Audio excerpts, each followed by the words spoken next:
Buenas noches, les extendemos una cordial bienvenida a cada uno de ustedes, esperando que sea de gran bendición para su vida el programa que hemos preparado esta noche.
Buenas noches. Doy gracias por el tiempo que usted nos brinda para poder hacerle llegar esta transmisión hasta su hogar. Esta noche quiero meditar con ustedes brevemente la situación de nuestro mundo actual. Hoy en día hay un temor que se expande cada día más. Algunos gobernantes no saben qué hacer para sacar avante a su país. Otros que leen las estadísticas se preguntan de cómo ha de terminar y el porqué de lo que está sucediendo. Algunos pensadores tratan de interpretar lo que sucede, pero incluso ricos y también pobres se preocupan por lo que está sucediendo. Hay sucesos en los que fijan su atención y tal vez usted y yo también lo hemos hecho. La relación entre las naciones actuales es una tentativa de ataque que se vive continuamente. La intensidad en los elementos naturales cada día es más fuerte. No solamente hay más terremotos, sino que cada día son más fuertes. No solamente hay inundaciones, sino que cada día son más destructivas. Ni hablar de los incendios que cada día disminuyen la calidad del viento, del aire, y por eso vienen tantas enfermedades también. No solamente en este aspecto, la vista de la humanidad se fija en las crisis financieras que ya vivimos y que se aproximan también. Y ni hablar de una de las más tristes que yo pondría es la crisis moral por la que estamos viviendo. Hoy en día los trabajos no son tan fructíferos como debieran y la violencia se ha incrementado de manera exponencial. Sin embargo, quiero decirle esta noche que a pesar de esto que acabamos de comentar, estamos en vísperas de una crisis más espectacular.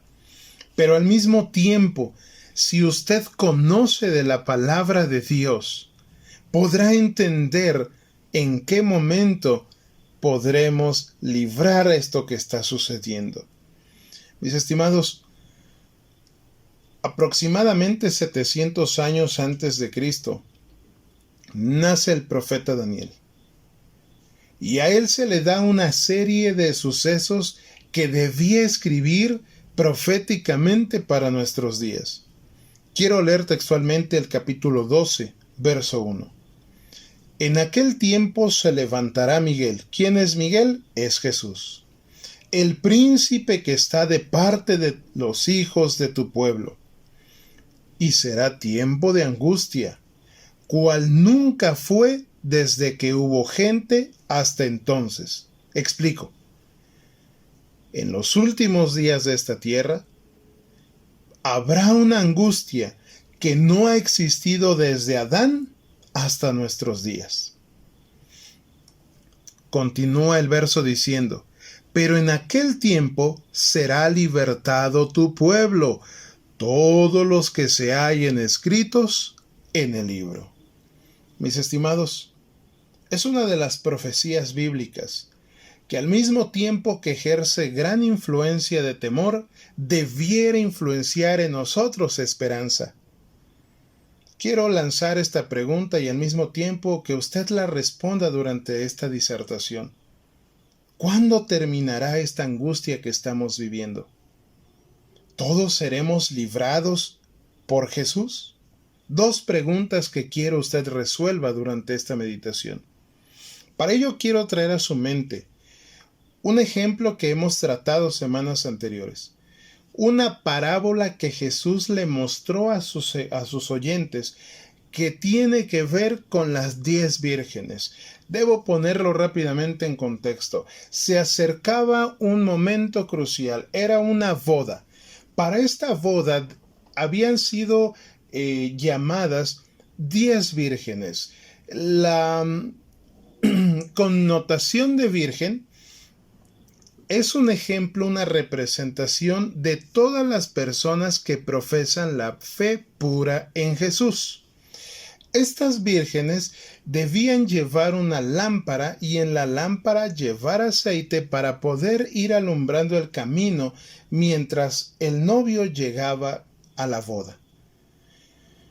¿Qué representan las lámparas? Dice el salmista, lámpara es a mis pies tu palabra. Es decir, las vírgenes son las personas que profesan la fe pura de Jesús, que llevan en sus manos lámparas. ¿Qué son las lámparas? La palabra de Dios.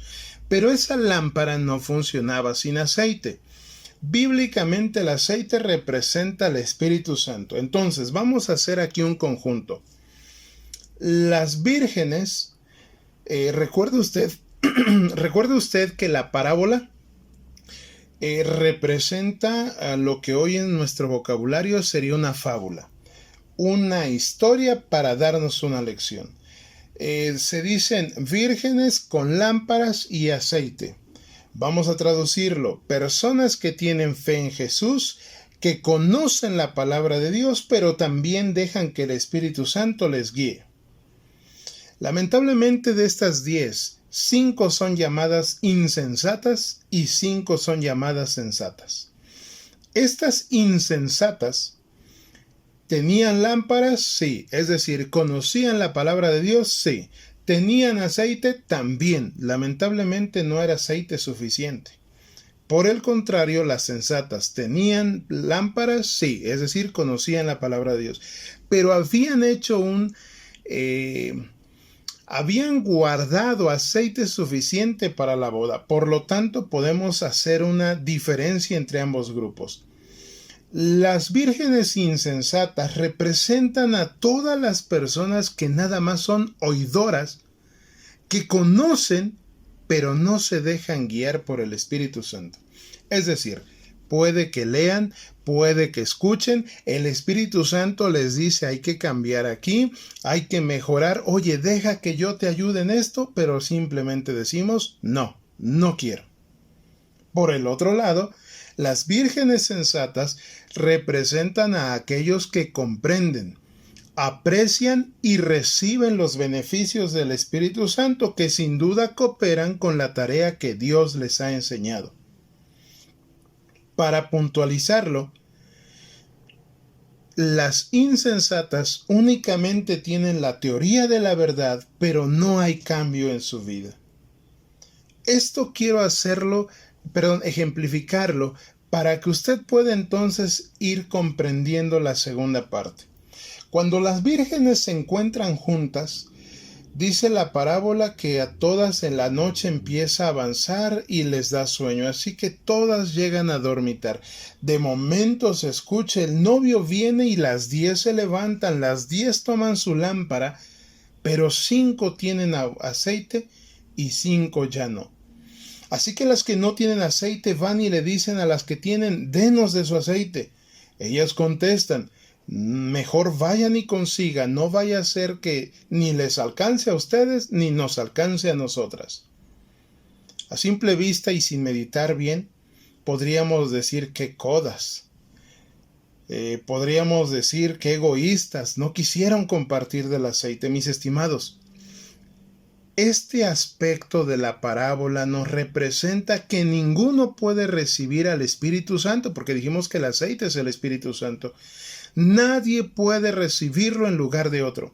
Mis estimados, si usted se esfuerza por convivir con Cristo y dejar que el Espíritu Santo le guíe, personalmente, eso no lo puedo atribuir a mi persona ni viceversa, porque cada uno toma sus propias decisiones. En este caso debo decirle que ninguno puede transferir el carácter que es fruto del Espíritu Santo, porque cuando el Espíritu Santo trabaja en nosotros, nuestro carácter cambia. Este ejemplo de que no podían pasarse el aceite es que usted no puede pasarme su carácter ni yo puedo pasarle el mío. Si el Espíritu Santo trabaja en usted, usted no podrá pasarme su carácter ni hacerlo yo para usted. Todas las vírgenes, es decir, las 10, sabían de la boda. Hoy en día muchos conocemos que Jesús viene. Sin embargo, todas dormitaron. Es decir, todos podemos pasar por un desafío en el cual dejamos que nuestro cuerpo, nuestra energía, nuestro pensamiento disminuya en comunión con Dios. Este desenlace nos dice que por ese hecho únicamente 5 pudieron entrar a la boda y 5 no pudieron. Esas 5 que pudieron entrar tenían abundante aceite, es decir, abundante Espíritu Santo, se dejaban guiar por él y de ese modo tuvieron una vida transformada. A la medianoche se escucha el grito, ¡el novio viene! Era una advertencia, las 10 se levantaron, las 10 tomaron sus lámparas, pero lamentablemente para 5 era demasiado tarde. ¿Qué representa este grito a la medianoche? ¿Por qué quise recordarle esta parábola? Porque el contexto bíblico nos dice que medianoche es sinónimo de oscuridad espiritual. Es decir, que esta oscuridad espiritual previa a la boda es un paralelismo a una oscuridad espiritual que ha de ocurrir en los últimos días de nuestra tierra. Previo a ese encuentro con el novio o previo a ese encuentro con Jesús. Afortunadamente, usted y yo aún tenemos tiempo y estamos a tiempo. Esas 5 vírgenes insensatas ya no pudieron dar vuelta atrás. Hoy usted y yo aún tenemos tiempo. Por lo tanto, debo recordarle que Dios siempre advierte en cuanto ha de venir algo a futuro. Cuando estaba Noé cerca del arca, habían pasado años de construcción. Dios le dijo, mira Noé, entra tú y toda tu casa al arca, porque a ti he visto justo delante de mí, de acuerdo a Génesis 7. Dios le pudo haber dicho, a ver, Noé, no te muevas, te voy a meter al arca. Sin embargo, Dios le dice, mira, Noé, entra.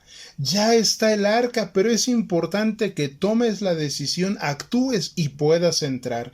En el caso de Lot, en el capítulo 19 del mismo libro de Génesis, Dios le da la orden y le dice, levantaos, salid de este lugar porque Jehová va a destruir la ciudad. ¿Cuál era la labor de Lot? Levantarse y salir. Pudo haber escuchado, pero si Lot no hubiese actuado, Lot se hubiese quedado en Sodoma y en Gomorra. Dios mismo descendió para cerrar la puerta del arca. Dios envió mensajeros, es decir, ángeles, que sostuvieron a Lot en el momento de duda para ayudarle a salir de la ciudad. Por eso, mis estimados, cuando Dios nos dice, mira, salte de ese lugar que te está haciendo daño, sal de esa situación, de esa zona de confort, sal de esa relación, sal de ese pensamiento. No dudes que Dios va a mandar a sus ángeles para que te sostengan. Y al mismo tiempo, cuando Dios te dice, mira, déjame entrar a tu vida, entra a una relación personal conmigo, no dudes que Dios mismo va a estar ahí para ti. Por eso, mis estimados, en el verso 2 del libro de Daniel, muchos de los que duermen en el polvo de la tierra serán despertados. Ese es otro tema que tendremos después, un tema de resurrección. Pero dice que unos serán levantados para vida eterna y otros para vergüenza y confusión. Porque cada uno de nosotros toma decisiones. Dios hizo provisión de un arca, Dios hizo provisión de ángeles para sacar a Lot, pero Lot y Noé debían tomar decisiones. Hoy Dios ha hecho provisión para usted y para su familia, pero es necesario que tomemos decisiones. En el verso 3 del mismo capítulo 12, dice de la siguiente manera, los entendidos. ¿Quiénes son los entendidos? Esto es sinónimo de los sensatos, ya lo vimos en las vírgenes. Los que se preparen, los que se dejan guiar por el Espíritu Santo, dice la promesa, resplandecerán como el resplandor del cielo, y los que enseñan la justicia a la multitud resplandecerán como las estrellas. Mis estimados, en esta parte de la Biblia no nos dice que los entendidos no van a pasar un momento de angustia. Sin embargo, en medio de la turba, quienes se dejen guiar por el Espíritu Santo y mantengan la justicia divina y además de eso se atrevan a compartir con otros la palabra de Dios, mis estimados, tendrán una gran recompensa. ¿Cómo podría saber si esto está ocurriendo, está en vísperas de ocurrir? Debo leer el verso 4 y usted irá entendiendo. Lo que acabamos de explicar dice así, pero tú, Daniel, cierra las palabras y sella el libro hasta el tiempo del fin. Daniel escribió esta profecía de la angustia, pero debía ser guardado el mensaje para los últimos días. No dude que entonces usted puede entender por qué hoy en día tenemos crisis financiera, crisis moral, las naciones están en problemas e incluso la naturaleza se manifiesta. Añado dos cosas del verso 4. Muchos correrán de aquí para allá y la ciencia se aumentará. Por lo tanto, mis estimados, nosotros podemos entender, casi 5,800 años, el ser humano no se movía más rápido que lo que podía moverse un caballo, porque o se movía caminando o se movía en caballo. Hoy en día usted y yo podemos desplazarnos de manera muy breve. Toma un avión y llega al otro lado del mundo en tan solo unas horas. Se sube a su auto y puede atravesar el país en tan solo unas horas. Hoy los desplazamientos son breves, continuos, y no puedo imaginar a Daniel viendo esto que había sido escrito. Muchos correrán de aquí para allá. Hoy en día el ser humano se mueve y se traslada de una manera veloz. Y el segundo aspecto que dice, y la ciencia se aumentará. Las telecomunicaciones de hoy ya no lo vamos a hablar. Esto que usted tiene para escucharme y lo que yo tengo para hacerle llegar esta transmisión, sin duda alguna, yo sé que si Daniel lo pudiera ver, diría esto ya estaba escrito. Y mis estimados, en el ámbito bíblico me atrevo a decir 5.800 años, porque la existencia humana en la cronología bíblica nos marca 6.000 años. Tome nota y haga cuentas. Del Edén, es decir, donde estaban Adán y Eva, nuestros primeros padres, al diluvio transcurrieron aproximadamente 1.600 años. Del diluvio al Éxodo, cuando Moisés cruza el Mar Rojo, saca al pueblo de Egipto, pasaron 900 años. Y de Moisés, que está ahí en el desierto, hasta que Jesús muere en la cruz, aproximadamente 1.500 años para darnos un total de 4.000. De la muerte, del nacimiento de Jesús hacia acá, contabilizamos aproximadamente 2.000 años. Mis estimados, hemos analizado un momento de angustia que ha de suceder sobre el mundo previo al encuentro con Jesús. Pero al mismo tiempo hemos analizado una esperanza, que quienes se mantengan del lado de la justicia divina, quienes a través de la obediencia a Dios y a sus mandamientos puedan mantenerse leales a Él como lo hicieron algunos en el pasado, hoy también se podrá escapar de esas trágicas vivencias que tuvieron que vivir los incrédulos y desobedientes.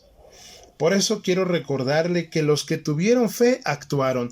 Noé escuchó, pero actuó. Lot escuchó, pero actuó. Mis estimados, es importante que cuando usted y yo escuchemos la palabra de Dios, no a su servidor, la palabra de Dios, tomemos acción en nuestra vida.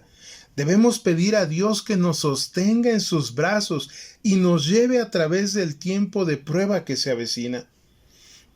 Le había prometido el libro de Apocalipsis y entonces quiero decirle el inicio, una introducción. Apocalipsis 1.1 dice de la siguiente manera: la revelación de Jesucristo, este libro, que Dios le dio para manifestar a sus siervos las cosas que deben suceder pronto, mis estimados. Apocalipsis es una descripción de lo que va a acontecer y de algunos aspectos que están aconteciendo y ya acontecieron. Y la declaró enviándola por medio de su ángel a su siervo Juan. Es decir, el libro de Apocalipsis y Daniel son dos libros que nos ayudan a entender lo que está pasando, algo de lo que ya sucedió, si no es que todo, y lo que está por acontecer. ¿De qué manera se desenrolla o se desglosa el libro de Apocalipsis? Bueno, el libro de Apocalipsis, quiero puntualizar que mal interpretado causa temor, pero si usted lo analiza, es un gran mensaje de esperanza, porque nos dice lo que va a suceder y por lo tanto no será una sorpresa. Es un mensaje que el Padre Celestial le da a su Hijo Jesús. Jesús lo da al ángel Gabriel para llegar entonces al profeta Juan. Y el profeta Juan lo extiende a usted y lo extiende conmigo. Por eso, mis estimados, aunque hemos sido advertidos de la segunda venida de Cristo, y aunque habrá una gran destrucción sobre este mundo, quiero recordarle que los que presten atención a la advertencia se salvarán. Porque ya hemos sido advertidos. Aún estamos a tiempo para prepararnos. Los mensajes del libro de Apocalipsis se dieron en un orden que deben ocupar el pensamiento de los hijos de Dios. Apocalipsis y Daniel son libros de esperanza, mis estimados, son una guía y una ayuda para vencer los tiempos difíciles, porque la segunda venida de Cristo será un momento de gozo para todos aquellos que se han preparado, pero lamentablemente serán de tristeza y de dolor para quienes no lo hayan hecho. Hoy usted y yo, si tenemos fe en esa segunda venida, ahora tenemos que accionar. Noé accionó, Lot accionó. Es mi deseo y es mi oración que usted pueda llevar a cabo actividades, pueda llevar a cabo cambios en favor de nuestro Señor Cristo Jesús. Que el Señor les bendiga.